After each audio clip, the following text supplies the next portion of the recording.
हम सभी लोगों ने जो है, जो लोग भी योग मार्ग से थोड़ा भी परिचित हैं, अध्यात्म मार्ग से थोड़ा भी परिचित हैं, उन्होंने कुंडलिनी शक्ति के बारे में ज़रूर सुना होगा, कुंडलिनी जागरण के बारे में ज़रूर सुना होगा।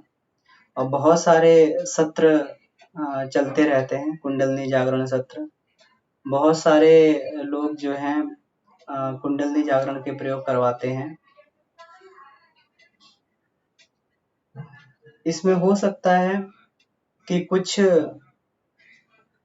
लोगों के जो इसमें उनके मेथड और मोड ऑफ टीचिंग जो है कुंडलिनी का, जो उसकी विधि है, वो दोषपूर्ण भी हो सकती है। लेकिन परम पूज्य गुरुदेव ने जो ये गायत्री साधना द्वारा कुंडलिनी जागरण की विधि बताई है, ये बिल्कुल एकदम दोष रहित विधि है। और इसे साधारण से साधारण साधक भी इसको बड़ी सहजता से इसको कर सकता है, उनके बताए हुए अनुशासन में। अन्यथा कई बार सुना जाता है कि कुंडलिनी जागरण के कारण कोई व्यक्ति पागल होता हुआ दिखाई देता है, कोई आवेशित होता हुआ दिखाई देता है। लेकिन गुरुदेव की बताई हुई साधना पद्धति में, कुंडलिनी साधना की पद्धति में बिल्कुल भी ऐसा कोई भी कुछ भी कहीं पर भी हानिकारक तत्व नहीं है। सारा का सारा जो गुरुदेव ने प्रयोग बताया है, बिल्कुल एकदम साधारण सामान्य मनुष्य उस प्रयोग को कर सकता है। अगर वो करे तो उसका कुंडलिनी जागरण भी सहजता के साथ होता हुआ चला जाता है। तो सबसे पहले तो आज की कक्षा में ये देखते हैं कुंडलिनी शक्ति है क्या। हम सभी लोगों के अंदर बहुत सारी भ्रांतियां रहती हैं कि ये वास्तव में, क्योंकि सही कोई कुंडलिनी का सही परिचय भी हमें सही रूप से प्राप्त नहीं हो पाता है। इसको कुंडलिनी शक्ति कहा क्यों जाता है? हमारे शरीर में ईश्वर ने बहुत सारे मर्म बिंदु दिए हुए हैं। मर्म बिंदु, बहुत सारे मर्म बिंदु हैं। इनको मर्म बिंदु केवल इसलिए नहीं कहा जाता कि ये बहुत ही कोमल होते हैं। इनको मर्म बिंदु इसलिए भी कहा जाता है कि इसमें प्रकृति की बहुत सारी गुप्त शक्तियों के बीज छिपे रहते हैं, बीज रूप में छिपे रहते हैं। या हम ये कहें कि परमात्मा ने अपनी शक्तियों को बीज के रूप में जो मनुष्य को दिया हुआ है, तो वो इन मर्म बिंदुओं में ही अवस्थित रहती हैं।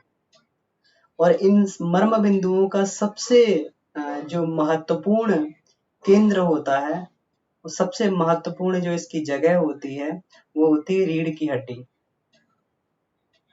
रीढ़ की हड्डी में इसमें जो वर्टिब्रेज होती हैं, छोटी-छोटी अस्थियों से मिलके बना हुआ होता है, और उसको जो है 33 अस्थियां उसमें होती हैं। और इन 33 अस्थियों के अंदर, हर एक अस्थि के अंदर एक मर्म बिंदु छुपा होता है। और उसी को जो है अपन अध्यात्म की भाषा में बोले तो 33 कोटि देवता बोला जाता है। यानी कि हर एक मर्म बिंदु के अंदर एक देवता का इसमें स्थान रहता है, एक देव शक्ति इसमें विराजमान रहती है, विद्यमान रहती है। वो 33 देवता कौन कौन से इसमें युग ऋषि ने इसमें गिनाए हैं? इसमें 8 वसु, 11 रुद्र, 12 आदित्य और इंद्र और वरुण। तो इस तरीके से ये गुरुदेव ने इसमें ये पूरे के पूरे इसमें 33 देव शक्तियां इसमें गिनाई हैं।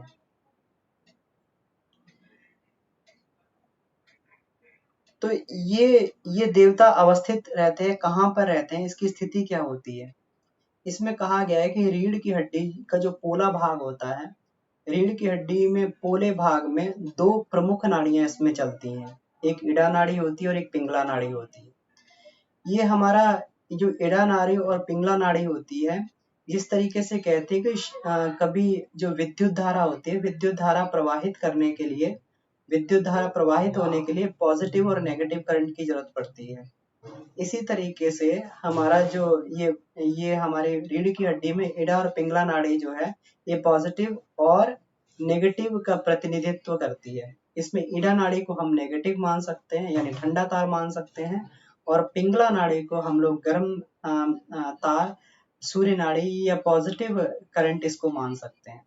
तो इस तरीके से दोनों की समन्वित प्रक्रिया जो है ये विद्युत धारा का संचालन करती है। तो हमारे शरीर में जितनी भी प्राण ऊर्जा का प्रवाह होता है, ये पूरा का पूरा प्राण ऊर्जा का प्रवाह जो है इसी के माध्यम से होता है। यही मेन स्थान है और यहीं से फिर जो है 72,000 नाड़ियां जो है इसी में से, रीढ़ की हड्डी में से निकलकर, इडा पिंगला में से निकलकर 72,000 नाड़ियां शरीर के भिन्न भिन्न अंगों में फैल जाती हैं और 72,000 अरब सेल तक जो है, एक एक सेल तक कॉस्मिक एनर्जी को, प्राण ऊर्जा को पहुंचाती है और वो हर एक सेल जो है अपने आप में एक स्वतंत्र इकाई की तरीके से काम करता है, इंडिपेंडेंट यूनिट की तरीके से काम करता है। पूरा का पूरा जीवन जो है उसमें मनुष्य की तरीके से हर एक सेल में जीवन होता है, वो पैदा होता है, विकसित होता है और बाद में मर जाता है।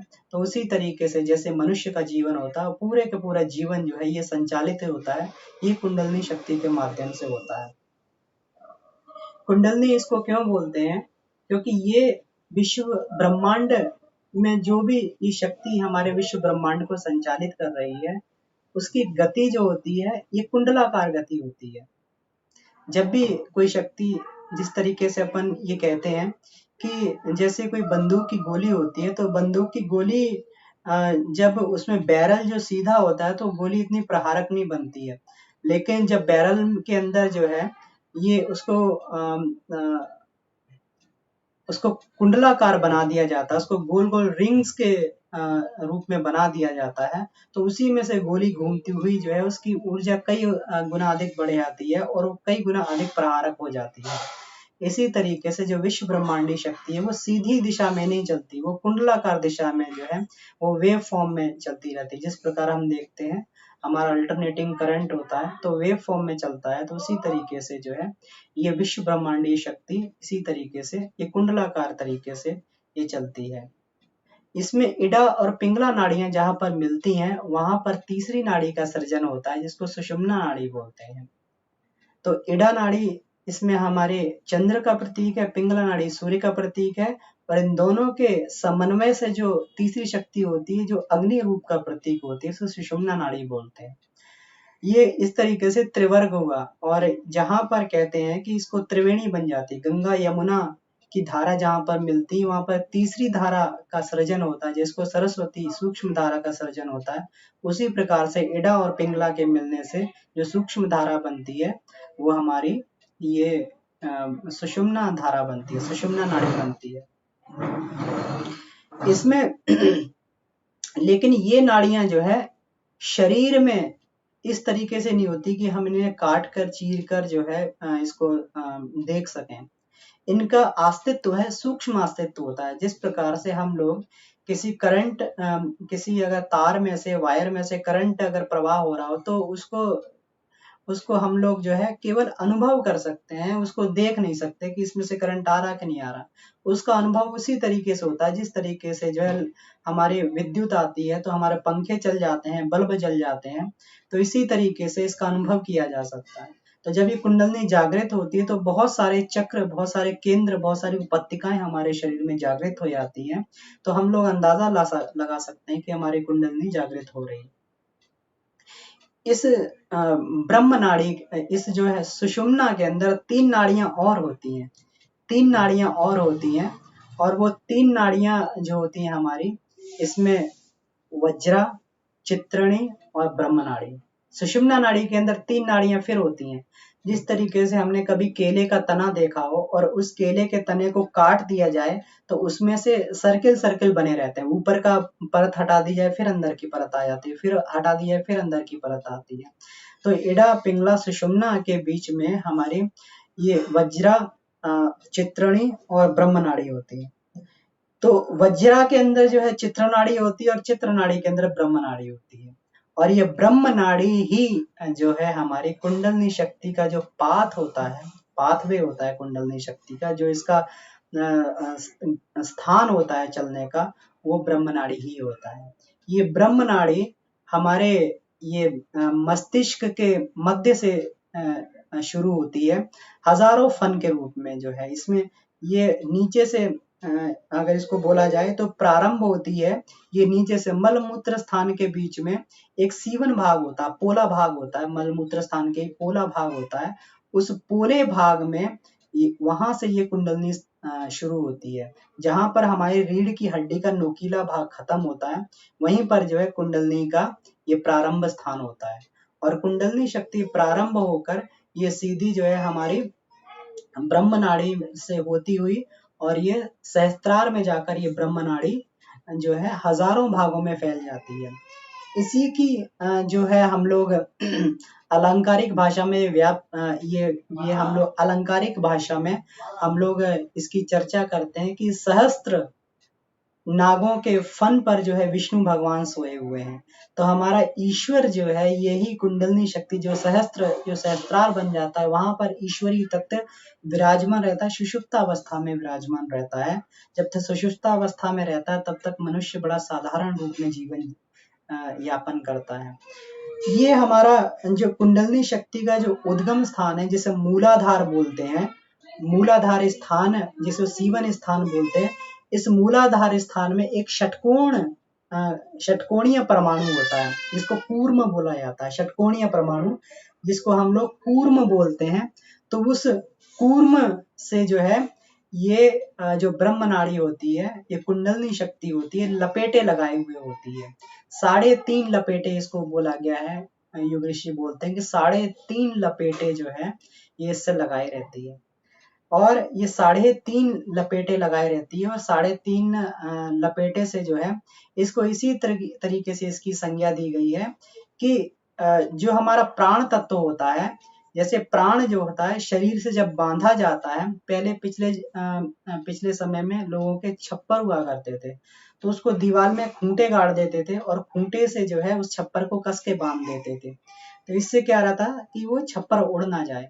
तो इसीलिए शरीरगत जो प्राण होता है, उस प्राण को उस जो कुंडलनी शक्ति होती है उसको कूर्म के साथ में 3.5 लपेटे लगाकर उसको बांध दिया जाता है और वो शरीर से प्राण बंधा रहता है और उसका मुख जो है नीचे रहता है, नीचे की तरफ रहता है। यानी प्राण मतलब ये कुंडलनी शक्ति ही हमारे शरीर का प्राण है, यही हमारे शरीर की जीवनी शक्ति है। और ये जीवनी शक्ति जो है उस कूर्म से लपेटे मार के बंधी हुई रहती है। इसी के आधार पर जो है विवाह में जो परंपराएं बनाई गई, तो ये विवाह में परंपरा है कि 4 फेरे लिए जाते हैं। बहुत जगह 7 फेरे, बहुत जगह 4 फेरे भी लिए जाते हैं। तो 4 फेरे का मतलब यही होता है कि ये जो है पति पत्नी का जो इसमें पति पत्नी का जो इसमें ये संयोजन होने के लिए जा रहा है, वो इसी तरीके से हो जिस प्रकार से शरीर जो है प्राणों से बंधा रहता है। मतलब जिस प्रकार शरीर और प्राण का साथ रहता है, उसी तरीके से पति और पत्नी का साथ रहे। इसीलिए कई कई जगह पर जो है इसमें बंगाल इत्यादि में हम लोगों ने देखा होगा, इसमें अगर शादी होती है तो पति जो है इसमें जो दूल्हा होता है उसको बीच में स्थिर रखते हैं और उसको जो पत्नी को जो है वो चारों तरफ उसको उस पर बिठा के, चौकी पे बिठा के घुमाया जाता है। तो ये वास्तव में ये उसी का अलंकारिक है कि उसको जो है पति और पत्नी को इस तरीके से बांध दिया जाता है जिस तरीके से ब्रह्म नाड़ी और कूर्म आपस में बंधे रहते हैं और तब तक साथ नहीं छोड़ते जब तक शरीर और प्राण जो है आपस में शरीर में प्राण बने रहते हैं। ये कुंडलनी शक्ति जो है इसका एक मॉडल भी हम लोग इसका हमारे ऋषियों ने एक मॉडल भी बनाया और उसकी भी हम लोग पूजा करते हैं इस मॉडल की। ये मॉडल है जो हमारा शिवलिंग इसमें जो स्थापित किया जाता है और शिवलिंग जो है अर्घ्य के ऊपर स्थापित करके उसके ऊपर तिपाई लगा के फिर घट रखा जाता है। तो इसका मतलब क्या हुआ, ये एक मॉडल हमारे ऋषियों ने बनाया है ये शिक्षण के लिए, लेकिन उस शिक्षण की परंपरा को तो भूल गए और केवल प्रतीक मात्र की हम लोग जो है आज भी उसकी हम लोग प्रतीक मात्र की हम लोग पूजा कर रहे हैं। उसमें क्या रहता है, हमने देखा होगा कि नीचे शिवलिंग रहता है, शिवलिंग के चारों तरफ जो है एक सर्पिणी लिपटी रहती है। कभी देखा हो हमने शिवलिंग को तो सर्पिणी लिपटी रहती है, वो सर्पिणी शक्ति ही कुंडलिनी शक्ति है। और उसके ऊपर जो है जो घट रखा रहता है, वो घट जो है ये तिपाई होती है। उसमें कभी आपने देखा होगा, कभी 4 पैर वाली जो है वो चारपाई नहीं होती, तिपाई होती है, तिपाई वाला स्टैंड होता है और उसी के ऊपर जो है स्टैंड के ऊपर ये घट रखा होता है। इसका मतलब, और उसमें से घट में से बूंद बूंद बूंद बूंद पानी टपकता रहता है। इसका मतलब क्या हुआ कि कुंडलनी जो है ये साधारणतः ये इसका अधोगामी रहती है, नीचे की तरफ मुख करके रहती है। तो मनुष्य की जीवन की वृत्तियां सारी अधोगामी वृत्तियां रहती हैं, इसीलिए उसका मन जो है हमेशा नीचे की तरफ भागता है, निकृष्ट कर्म करने के लिए भागता है। कभी भी ऊर्ध्वगामी उसको बनाना हो तो बड़ा ही प्रयत्न प्रयास करना पड़ता है। वहां से घट से जो बूंद बूंद बूंद बूंद पानी टपकता है, तो वो पानी जो है कहते हैं कि कुंडलनी के विष को, जो सर्पणी जो अपने मुख से विष निकालती है, उस विष को शांत करता रहता है, उस शिव शिव तत्व को शीतल करता रहता है, उस शक्ति को शीतल करता रहता है। अब इसका जो तात्विक, अगर हम इसको देखें, तात्विक दृष्टि से इसको देखें, तो इसका मतलब क्या हुआ कि हमारे अंदर जो शिव बैठा हुआ है मूलाधार में, जो हमारे अंदर जो शक्ति का केंद्र जो हमारे मूलाधार में बैठा हुआ है, तो शक्ति के ऊपर जो है हमारे ये क्या है, ये हमारे शरीर में जो है ये दो केंद्र मेन केंद्र है। ये हमारा सहस्त्रार जो है, इसको नॉर्थ पोल बोलते हैं और इसको साउथ पोल बोलते हैं। ये शक्ति के दो सिरे हैं, शक्ति के दो सिरे हैं। जिस तरीके से मैग्नेट के दो सिरे होते हैं, ये नॉर्थ पोल साउथ पोल। ये ज्ञान बीज होता है और ये शक्ति बीज होता है। जो हमारा मूलाधार में कुंडलनी होती है वो शक्ति बीज होता है। तो ज्ञान का शक्ति के ऊपर नियंत्रण रहे, इसीलिए जो है घट में से बूंद बूंद बूंद बूंद पानी टपकता रहता है, ताकि वो शक्ति कभी उग्र ना हो जाए। और वो शक्ति उग्र हो जाती है तब व्यक्ति को फिर अधोगामी वृत्तियों में फिर ले आती है। व्यक्ति निकृष्ट कर्म करने लगता है, वो वासना के बंधनों में जकड़ा रहता है, चाहकर भी उससे नहीं छूटता। उसकी सारी की सारी शक्ति अधोगामी कामों में लगती रहती है। किस वजह से? क्योंकि ज्ञान की जो है उसके ऊपर आवरण नहीं है, ज्ञान का उसके ऊपर जो है बंधन नहीं है। लेकिन जैसे ही ज्ञान का बंधन उस शक्ति के ऊपर होता है, तो व्यक्ति की शक्ति फिर ऊर्ध्वगामी हो जाती है। इसी को कुंडलनी जागरण कहते हैं कि जब वो शक्ति जो है, कुंडलनी शक्ति, ये ऊपर उठकर और ब्रह्म नाड़ी में होती हुई और ये शिव से जब ज्ञान रूपी शिव से जब मिलन हो जाता है, तो उसी को शिव और शक्ति का मिलन बोलते हैं। और ये इसी कारण जो है ये असंख्यों जो हमारे हजारों विशेषताएं उस व्यक्ति के अंदर पैदा हो जाती है, हजारों विशेषताओं का स्वामी हो जाता है, उसका व्यक्तित्व बड़ा चमत्कारी हो जाता है। वो ऐसे ऐसे कार्य करता है जो साधारण व्यक्ति के बस में नहीं होते हैं। अब इसमें केवल, वैसे तो इसको जो जो हमारा षटकोणीय परमाणु होता है, इसको चैतन्य परमाणु बोलते हैं। वैसे तो बहुत सारे चैतन्य परमाणु हमारे शरीर में होते हैं, लेकिन ये वाला चैतन्य परमाणु विशेष परमाणु होता है और यहीं पर जो है, यहीं से जो है कुंडलिनी शक्ति का उस परमाणु से महाविस्फोट होता है, वहीं से जो है ये शक्ति निकलती है।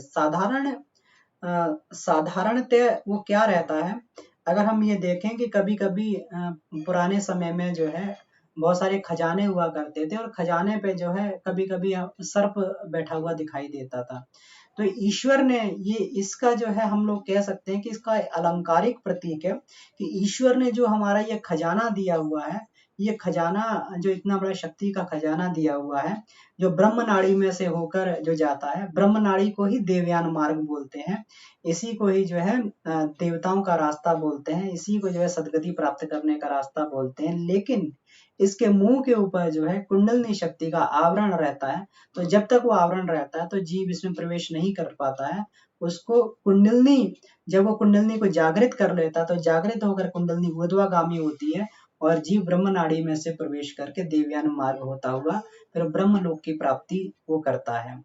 तो ये जो इसमें जो षटकोणीय इसमें परमाणु होता है, जो हमारी कुंडलिनी जिसके आसपास में लपेटे मारे रहती है, वो षटकोणीय परमाणु जो है वही एक तिरछा परमाणु होता है। बाकी सारे के सारे शरीर में चैतन्य परमाणु होते हैं, गोल परमाणु होते हैं। अब हम लोग देखें तो हम लोग जो है हर एक परमाणु में, हर एक एटम में, हर एक मॉलिक्यूल्स के एटम में बहुत बड़ी शक्ति होती है। इतनी शक्ति होती है, इतनी शक्ति होती है कि उसका विस्फोट हो जाए तो उसमें कई कई कई जो है किलोमीटर्स तक उसका जो विध्वंस उसका देखने को मिलता है। जिस प्रकार से एटम बम जो होता है, एटम बम किस आधार पे बनता है, केवल और केवल जो है उसके परमाणुओं को तोड़ा जाता है, परमाणु को तोड़कर किसके रेडियम के परमाणु को तोड़ा जाता है, जो प्लेटोनियम होता है उसके परमाणु को तोड़ा जाता है, क्योंकि उनको तोड़ना जो है वो इजी रहता है। इसको रेडियो एक्टिव बोलते हैं, रेडियो एक्टिव एलिमेंट्स बोलते हैं, और रेडियो एक्टिव एलिमेंट्स ही हमारे जो है न्यूक्लियर रिएक्शन के लिए उपयोगी होते हैं, क्योंकि इन्हें तोड़ना बहुत आसान होता है। इसी तरीके से ये जो चैतन्य परमाणु, हम देख सकते हैं कि भौतिक परमाणु में कितनी शक्ति होती है। भौतिक परमाणु को तोड़ दिया जाए तो इतनी शक्ति उसमें से निकलती है कि विस्फोट होके जो है वो कई कई जो है हमारा विस्फोट हो जाता है, तो कई कई हजारों कई कई किलोमीटरों तक जो है उसका प्रभाव दिखाई देता है। इसी प्रकार से केवल कुछ परमाणुओं का विस्फोट, इसी तरीके से कहते हैं कि चैतन्य परमाणु जो है वो जो है ये जड़ परमाणुओं से बहुत ही अधिक शक्तिशाली होता है। और अगर ये इसका जो ये टूट जाए परमाणु, इसका विस्फोट हो जाए, कुंडलिनी शक्ति इसमें से स्वतंत्र होकर इसमें से निकलती है, तो साधक जो है इसमें बहुत बड़ी शक्ति का इसमें अधिकारी बन जाता है। तो लेकिन इसी परमाणु को तोड़ना जो है, शरीर के इसी परमाणु को तोड़ना आसान रहता है। इसीलिए कुंडलिनी के प्रयोग जो होते हैं मूलाधार में अवस्थित इसी षटकोणीय परमाणु पर, जिसे अपन लोग कूर्म बोलते हैं, वहां पर जो है इसमें प्रयोग किए जाते हैं। इसमें ये कहा गया है कि कुंडलिनी शक्ति जो है इतनी बड़ी शक्ति होती है, इतनी ज्यादा इसमें पावरफुल ये होती है कि प्रकाश से भी अधिक जो है इसकी जो है गति होती है और शक्ति होती है। जैसे कहते हैं प्रकाश जो है, प्रकाश की गति होती है वो 1,85,000 माइल्स प्रति सेकंड की रफ्तार जो है उसकी प्रकाश की गति होती है। वो 1,85,000 माइल्स प्रति सेकंड की रफ्तार प्रकाश की गति की होती है। लेकिन प्रकाश की गति से भी तेज ये कुंडलिनी होती है।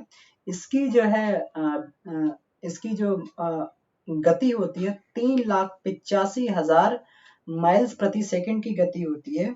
इसे जो है जो थियोसॉफिकल सोसाइटी की जो हेड थी मैडम ब्लेवेटस्की जो थी, उन्होंने जो है इसकी कुंडलिनी पे शोध किया और उन्होंने इसके बारे में ये बताया। तो इतनी बड़ी शक्ति का अधिकारी हो जाने के बाद में फिर उसमें किसी भी शक्ति का अभाव नहीं रहता।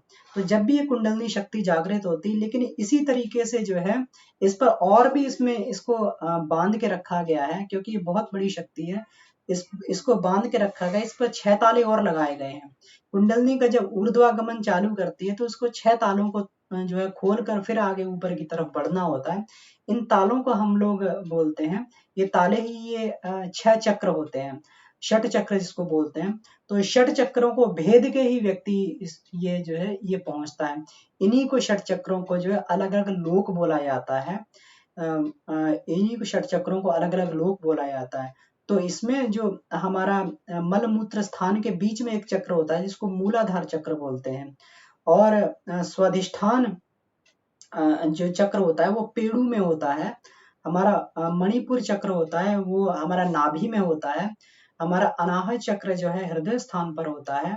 हमारा विशुद्धि चक्र जो है कंठ स्थान पर होता है। इसमें आज्ञा चक्र जो है ये भौं के मध्य में होता है, और यहाँ पे सहस्त्रार होता है। तो 6 चक्र हमारे यहीं तक पूरे हो जाते हैं। इन चक्रों की भी अलग अलग विशेषताएं होती हैं। जब साधक इन चक्रों से होकर गुजरता है, जब इस चक्रों को पार करता है, तो उसको उस चक्र की सारी शक्तियों पर उसका आधिपत्य हो जाता है। तो ये जो है चक्र वेधन के द्वारा, साधक चक्र वेधन के द्वारा धीरे धीरे एक एक चक्र को वेधता हुआ जो है कुंडलिनी शक्ति के पास में पहुंचता है और उस शक्ति को प्राप्त करता है। किसी एक साधक ने इसमें ये बताया, अनुभवी साधक ने बताया है कि जिसकी कुंडलिनी जागृत हो जाती है वो 100 साल तक जो है बिना किसी रोग के, बिना किसी जो है बिना किसी रोग के बिल्कुल स्वस्थ और भरपूर जीवन जी सकता है। पूरा जो है शक्तिशाली होकर, शक्ति पर कमांड करके जो है अपनी भौतिक और आध्यात्मिक आवश्यकताओं को वो पूरा कर सकता है। तो ये थोड़ा सा कुंडलिनी का परिचय हुआ। तो हम लोग आगे देखेंगे कि षट चक्र होते क्या क्या है, 6 चक्र क्या होते हैं, वो किस चीजों के प्रतीक होते हैं, उसमें कौन कौन सी शक्तियां रहती हैं, कौन कौन से उसके बीज मंत्र होते हैं, ये हम लोग अगले उसमें करेंगे। अगली कक्षा में हम लोग इसकी चर्चा करेंगे, और इसके बाद की कक्षा में हम लोग षट चक्रों का वेधन करके कुंडलिनी जागृत कैसे की जाती है। तो इस तरीके से हम लोग 3 कक्षाओं में पूरा इसको जो है, क्योंकि ये बड़ा टॉपिक है और बहुत ही महत्वपूर्ण ये है, क्योंकि कुंडलिनी जीवनी शक्ति है। अपनी जीवनी शक्ति का ऊर्ध्वागमन हर कोई चाहता है। वो चाहता है कि हमारी ऊर्जा जो सकारात्मक प्रयोगों में लगे, लेकिन हमारी बहुत सारी ऊर्जा का अंश जो है नकारात्मक प्रयोगों में चला जाता है और हमारी शक्ति जो है बहुत सारी इसमें बहुत सारी शक्ति जो है हमारी निरर्थक होती रहती है। मनुष्य किसी ने कहा है कि मनुष्य अपने जीवन में अपने क्षमताओं का केवल और केवल 1% जो है उसका प्रयोग कर पाता है। जो महानतम वैज्ञानिक हुए जैसे आइंस्टीन वगैरह, ये लोग 3 से 4% ये लोग अपने शक्ति का, अपने मस्तिष्क का प्रयोग कर पाए थे। तो कुंडलिनी साधक जो अपने मस्तिष्क का 100% तक वो प्रयोग कर सकता है। ये जागृत होने के बाद में वो जो है वो व्यक्ति ये अपने कुंडलिनी शक्ति के द्वारा ये जो हजारों जो ब्रह्मांड की शक्तियों से अपना सामंजस्य स्थापित कर सकता है। उन्हें किसी सामंजस्य ही नहीं, केवल उन शक्तियों की धाराओं को किसी भी दिशा में वो मोड़ सकता है। हम लोगों ने सुना होगा 80 के दशक में एक बार स्काई लैब जो है यहाँ पे गिरने वाला था पृथ्वी पर। सारे वैज्ञानिक लोग चिंता कर रहे थे, लेकिन गुरुदेव ने घोषणा की थी कि हम स्काई लैब को पृथ्वी पे नहीं गिरने देंगे, इसको तबाही नहीं मचाने देंगे। तो उन्होंने जो है पूरे के पूरे सब लोगों को बोला गायत्री मंत्र जप में निरत रहने के लिए, और उसकी स्काई लैब की दिशा जो है उन्होंने मोड़ दी थी। 80 के दशक की बात है। तो एक कुंडलिनी का साधक जो होता है वो विश्व ब्रह्मांड में किसी भी शक्ति को, कहीं पर भी किसी भी धारा को, पृथ्वी की शक्ति को नहीं, विश्व ब्रह्मांड की किसी भी शक्ति से सायुज्यता स्थापित करके और उसका मनमाना प्रयोग जो है अपने जीवन में कर सकता है। इतनी बड़ी कुंडलिनी की शक्ति की ये महिमा बताई गई है। तो ठीक है, आज की कक्षा को हम लोग यहीं समाप्त करते हैं। अगर किन्हीं कोई प्रश्न हो तो उसको पूछ सकते हैं। इसके बाद में हम लोग नेक्स्ट सेशन में हम लोग जो चर्चा करेंगे कि षट चक्र क्या होते हैं, उनकी शक्तियां कौन कौन सी होती हैं, उनके बीज रूप कौन कौन से होते हैं, उनका जो है कौन कौन से स्वर जो है वहां से निकलते हैं, और किस तत्व का, किस लोक का वो प्रतीक होते हैं, उसका देवता कौन होता है। तो एक एक चक्र पे हम लोग जो है अगले सेशन में बात करेंगे। और हम लोग जो है उसके बाद में फिर षट चक्रों का वेधन कैसे किया जाता है और कुंडलिनी का जागरण कैसे किया जाता है, इस पर बात करेंगे। तो ठीक है, अपनी बात को यहीं समाप्त करते हो। अभी हमारे पास 8 मिनट का समय है। अगर किन्हीं का कोई प्रश्न हो तो पूछ सकते हैं। जी जी जी भैया, प्रणाम, जी सभी को भैया, प्रणाम। प्रणाम। हाँ भैया, जैसे अभी गुरुदेव के ध्यान के ऑडियो में भी आया था कि कुंडलिनी जागरण को आत्म जागरण का कहा गया है। तो क्या हम ये कह सकते हैं कि अगर अगर जिन्हें आत्मा को पाना है तो उन्हें कुंडलिनी को जागृत करना ही पड़ेगा? कुंडलिनी जागरण के बिना क्या आत्मा को पाया जा सकता है या नहीं पाया जा सकता? जी, तो कुंडलिनी जागरण जो है ये आत्म जागरण की ही यात्रा है। इसमें क्योंकि जीवनी शक्ति का ऊर्ध्वागमन हमें करना पड़ता है। अध्यात्म आत्मिक मार्ग पर चलने के लिए जो है बहुत अधिक शक्ति की आवश्यकता पड़ती है। पूरी की पूरी शक्ति को लेके जब व्यक्ति जो है इसमें आगे बढ़ता है, तब जाकर जो है वो आत्म साक्षात्कार कर पाता है। यानी सारी की सारी शक्ति को जो है उसको अपना ये, क्योंकि जो आवरण जो होते हैं ये आवरण बड़े ही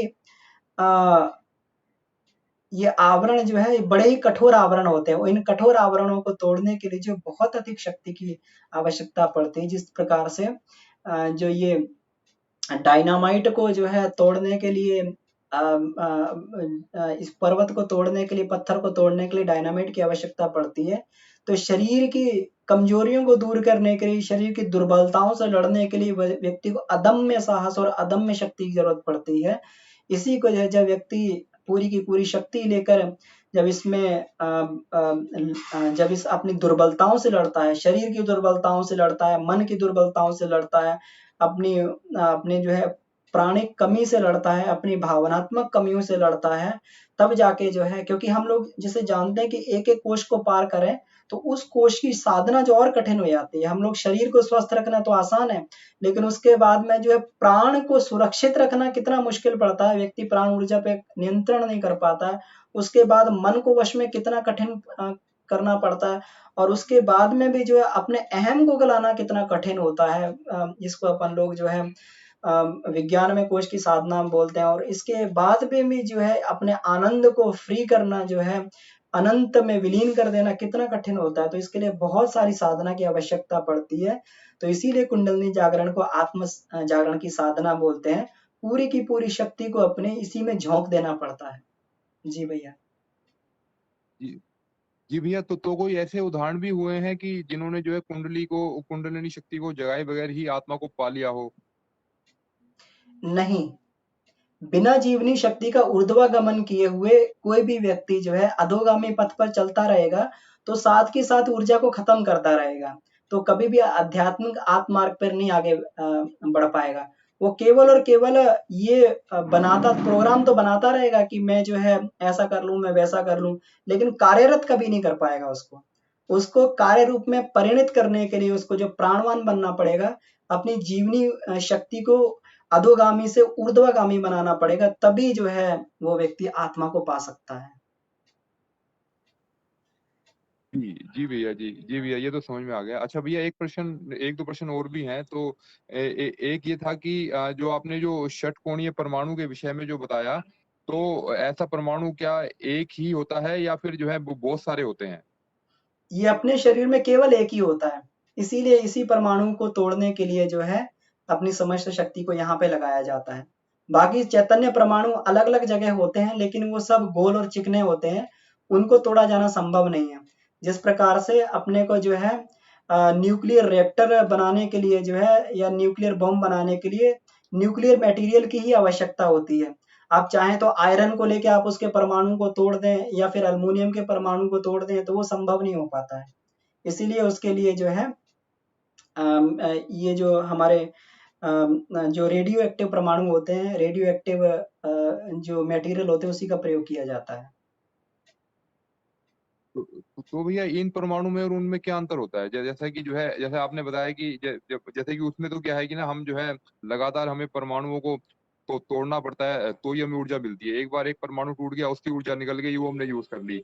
इसी प्रकार जो कुंडलिनी शक्ति के जो परमाणु जो हैं, तो जैसे आपने बताया कि जब ये टूटता है तो बहुत बड़ी ऊर्जा निकलती है, तो वो ऊर्जा निकल गई और साधक ने यूज कर ली, पर वो ऊर्जा तो उसको जो है अपने जीवन भर तक यूज करनी है और फिर बार बार यूज करनी है उसे। तो फिर उसके लिए जो है वो शक्ति का जो है यूज जो है के, वो किस बिहाफ पे हो पाता है? मतलब एक ही परमाणु है, उसी की शक्ति का यूज हम कर रहे हैं, तो थोड़ा उसके बारे में थोड़ा बता दें। हाँ, तो वो परमाणु जो है, हम उसको इस तरीके से मान लें कि वो अनंत शक्ति का ताला है। वो अनंत शक्ति है, और जब ये ये परमाणु जो है जब टूटता है, तो व्यक्ति अनंत शक्ति का स्वामी बन जाता है। इस तरीके से नहीं है कि उसने शक्ति का प्रयोग किया और खत्म हो गई। अपने भौतिक विज्ञान में तो ये होता है, परमाणु टूटता है तो उसमें शक्ति कण निकलते हैं, तो वो कण का प्रयोग होके उसके अस्तित्व खत्म हो जाता है। लेकिन इसका अस्तित्व कभी नहीं खत्म होता। व्यक्ति जो है अपने शक्ति धारा का जो है उससे अपना जिसको कनेक्शन बना लेता है, उससे रेजोनेंस स्थापित कर लेता है।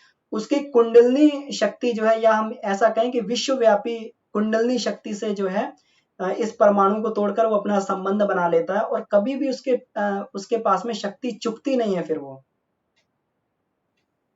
ये शक्ति कभी खत्म नहीं होती भैया, ये वाली। जी जी जी भैया, जी अब ये भी समझ में आ गया। भैया, एक लास्ट प्रश्न और है।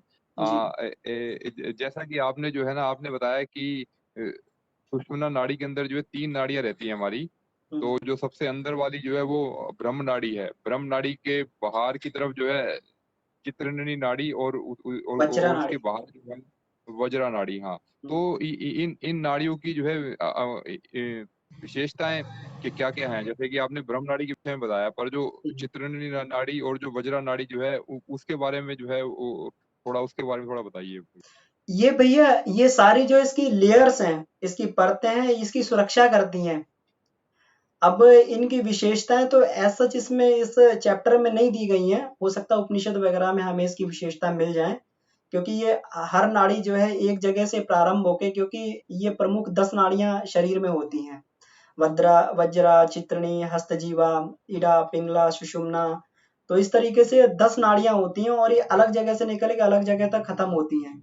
लेकिन इनकी हर एक की अपनी अपनी विशेषताएं होती हैं। लेकिन इस टॉपिक में जो गुरुदेव ने बताया, ये ब्रह्म नाड़ी पे ही फोकस किया है, क्योंकि ये ब्रह्म नाड़ी ही जो है ये हमारी ये कुंडलिनी शक्ति का पाथ होता है। तो इसलिए भैया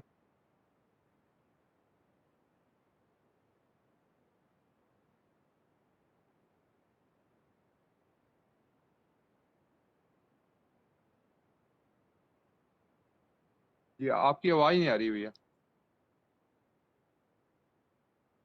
एक मिनट, पता नहीं मेरे साइड से प्रॉब्लम है या बना। नहीं आ रही है भैया, हाँ, आवाज आपकी आवाज आवाज नहीं, नहीं आ लास्ट में आपकी आवाज नहीं आई लास्ट में। नहीं, अमन जी की आवाज नहीं आ रही है अभी भी। हाँ, जी जी, ये आपका शायद म्यूट हो गया भैया कहीं से। म्यूट तो दिख नहीं रहा पर आवाज नहीं आ रही।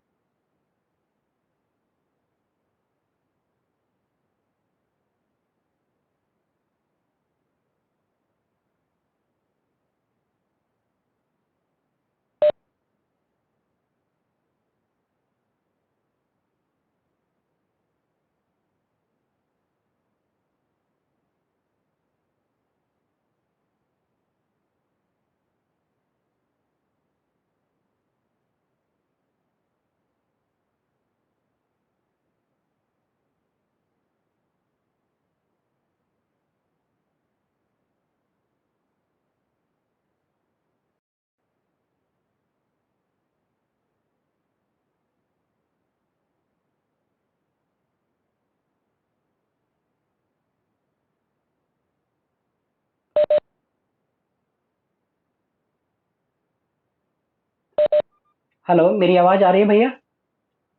जी जी भैया, अभी आ रही है। अच्छा, वो मेरे माइक में कुछ प्रॉब्लम हो गई।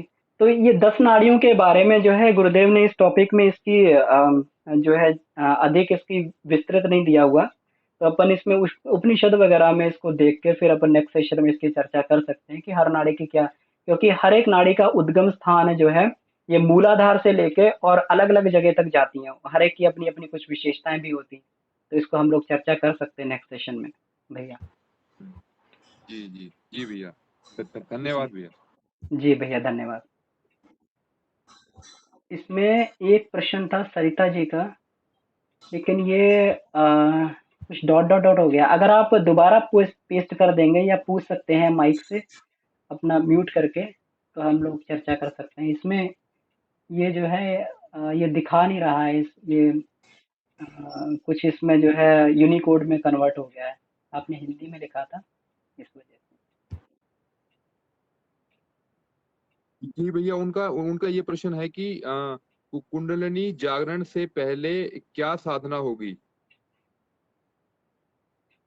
हाँ, तो कुंडलिनी जागरण से पहले ये जो है गायत्री द्वारा अपन ये कुंडलिनी जागरण करते हैं, तो इस परिष्कार पहले होना चाहिए। क्योंकि कुंडलिनी जो है पूर्ण सात्विक शक्ति है। तो एक जगह गुरुदेव ने ये भी लिखा था, थोड़ा अलंकारिक रूप में लिखा है तो थोड़ा सा हम लोगों को अटपटा भी लगेगा कि जब साधक के अंदर से कुंडलिनी शक्ति जागती है तो इस तरीके से जागती है कि जैसे मादा बिच्छू के पेट में से उसके बच्चे उसके पेट को खा के निकलते हैं। तो साधक के जो ये साधक को खा के कुंडलिनी शक्ति उसमें जागृत होती है। तो ये थोड़ा सा अलंकारिक भाषा में सुनने में तो थोड़ा सा भयानक लगता है, लेकिन इसमें हम लोग देख सकते हैं कि जो कुंडलिनी शक्ति जागृत जागृत होती है तो उसके तमोगुण को चबा जाती है, रजोगुण तमोगुण को बिल्कुल खत्म कर देती है उसके अंदर के, और केवल सात्विक सतोगुण रह जाता है। तो अपन लोगों को कुंडलिनी जागरण की साधना से पहले जो है अपने जो नॉर्मल जो अपन गायत्री द्वारा संध्या वंदन करते हैं, ये साधना अपने को करनी चाहिए। धीरे धीरे सात्विक शक्ति को अभिवृद्धि करनी चाहिए। इसमें व्रत उपवास इत्यादि द्वारा अपने तमोगुण रजोगुण को घटाने का प्रयास करना चाहिए। तो इसकी पात्रता यही है, सतोगुण जितना अधिक होगा तो कुंडलिनी जागरण में उतनी ही सहजता हो जाएगी। ये गुरुदेव ने जो है कुंडलिनी जागरण का विशेषांक जो 90 के दशक में विशेषांक निकाला था 2 भागों में, उसमें गुरुदेव ने ये लाइन दी थी। तो इसके लिए सतोगुण ही अपनी वृत्तियों को बनाना जो है अधिक इसमें सहायक रहता है। तो अपन को गायत्री का संध्या वंदन है इसमें बताया गया है, 3 माला का जप, 5 माला का जप, और साथ में जो नियम बताए गए हैं इसके, जो अपन व्रत उपवास इत्यादि करते हैं, तो ये अगर करें तो अ, इतनी पात्रता बनती रहती है। जी। अच्छा, इसमें भैया इसमें दूसरा पढ़ेंगे, इसमें सरिता दीदी क्या कह रही हैं, क्योंकि इसमें मेरे में यूनिकोड में कन्वर्ट हो जाता है। एक मिनट जी, बस वो धन्यवाद कह रही है, धन्यवाद। जी जी, अच्छा, बहुत बहुत धन्यवाद आपको भी। ठीक है, तो अपनी कक्षा को यहीं समाप्त करते हैं, आज की कक्षा को। और हम सभी लोग जो हैं इसमें इसको पढ़ भी सकते हैं, पढ़ के भी इसमें आ सकते हैं और इस पर अपन डिस्कशन कर सकते हैं। गायत्री महाविज्ञान 1 में गायत्री साधना द्वारा कुंडलिनी जागरण ये गुरुदेव ने दिया हुआ है। तो नेक्स्ट सेशन में हम लोग मिलेंगे और षट चक्रों की हम लोग एक एक चक्र की चर्चा करेंगे। ठीक है, तो इसी के साथ में परम पूज्य गुरुदेव वंदनीय माता जी को धन्यवाद देते हुए शांति पाठ करते हैं। ओम